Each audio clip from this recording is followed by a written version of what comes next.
Why I think I fight. Do I enjoy it? No. Do I enjoy training? No. Do I enjoy cutting weight? No. Am I nervous? Yes. Do I think to myself, what am I doing? Yes. Completely. Unfortunately, it's one of those things you're either born with or you're not.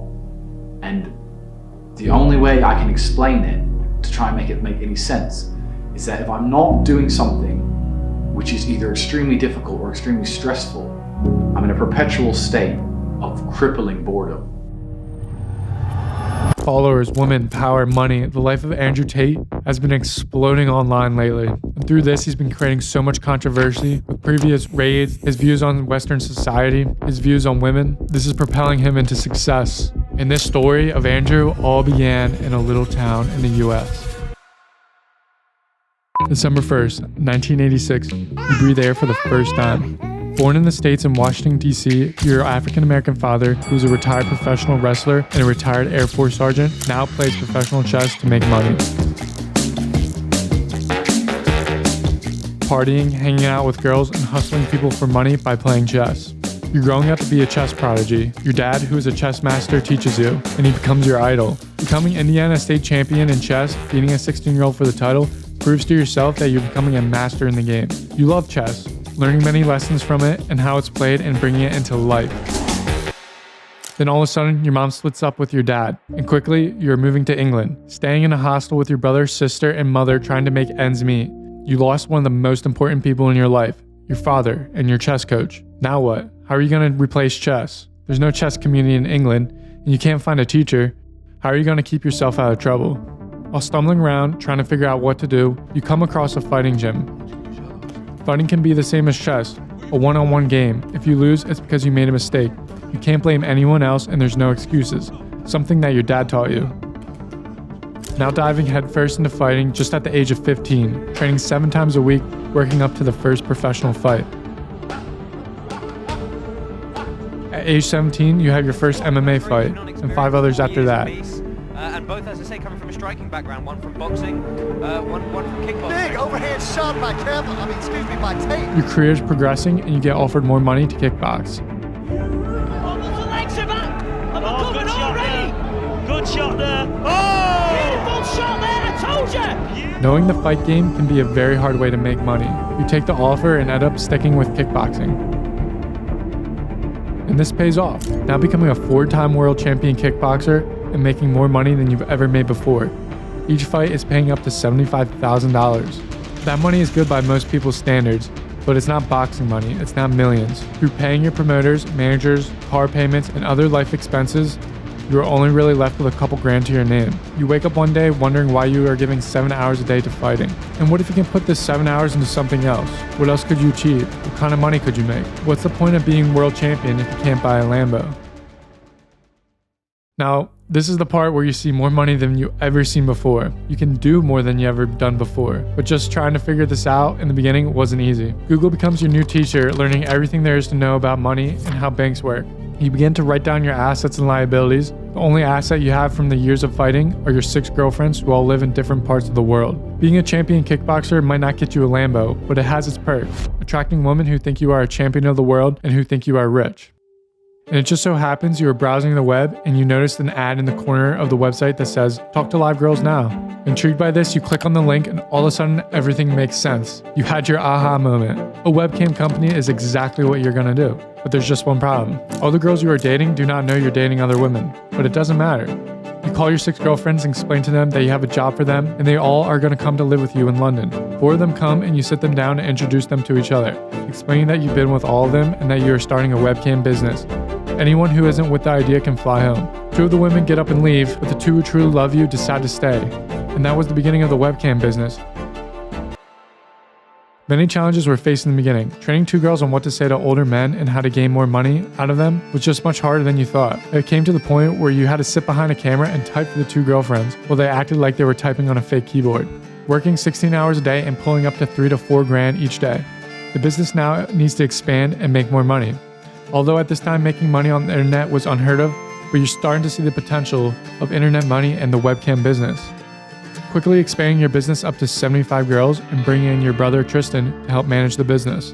having 4 different properties, accountants, staffs, other managers, and now making over $500,000 each month. Bringing yourself and your brother from a hostel in England to now seeing money that you've never seen before. Although, there's just one problem. Managing 75 girls proved to be hard. You realize motivating people and having them work for you is way harder than having a couple people who truly care about you and the group as a whole is much better. Deciding now to cut forces down into a small team of 8 girls and your brother. Making money became easier, less upkeep, and less of a headache. And when things were good, chilling with your girls, new cars, new money, and all of a sudden you hear a knock on your door at 3 a.m. Police come rushing into your apartment, searching the entire area, seizing $100,000 worth of laptops and equipment. You've just been arrested, taken to jail in England, and only to come find out that you've been charged with assault against one of your previous webcam girls. In fact, she was your best webcam girl, made you the most money, but unfortunately you had to fire her. She got too drunk one night, threw up all over the carpet. The next morning you told her to clean it up. She wouldn't clean it up, and she knew that she was irreplaceable and couldn't get fired. She made the most money. All the more reason to fire her though. Couldn't let someone set a bad example for everyone else, so you fired her. She wouldn't leave and started to fight. All you did was just pick her up and move her out of the house. And now 3 months later, you're sitting in jail and fighting a case that never happened. It finally took you 2 years to beat the case. With all that happened, you decided to get out of England due to the hell of their legal system, packing up all bags and moving to Romania. Life in Romania was not poisoned by Western society. Most people there still had traditional values, and there was no such thing as radical feminism. There also wasn't any unorganized crime. All the crime that happened was organized, through mob bosses. If you stayed in your lane and knew the right people, you were safe. And what you did, from your kickboxing days, you knew people who lived in Romania, they were connected, giving you connections to the Prime Minister and top people in society.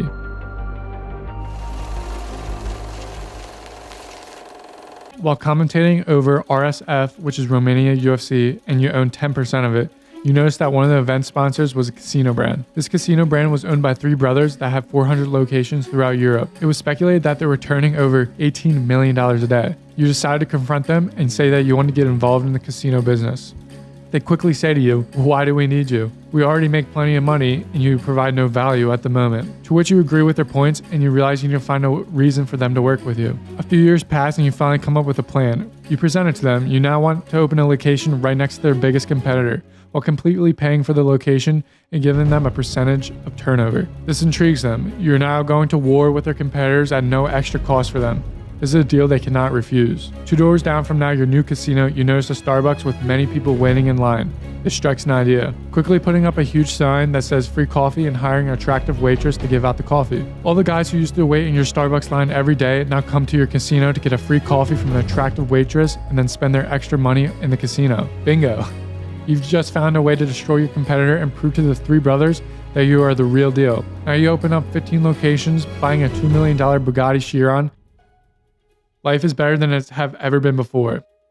And then all of a sudden, out of nowhere, the pandemic comes. People are thrown into chaos. The world is shutting down, along with Romania. You wanted to keep Romania open and even made a deal with the Prime Minister to keep the back doors of the casino open. That did not last long, as the government was receiving billions in funds for shutting down, basically a bribe to comply with the European Union. And quickly your casino business shuts down. And as that's happening, your rise to fame on social media is just about to blow up.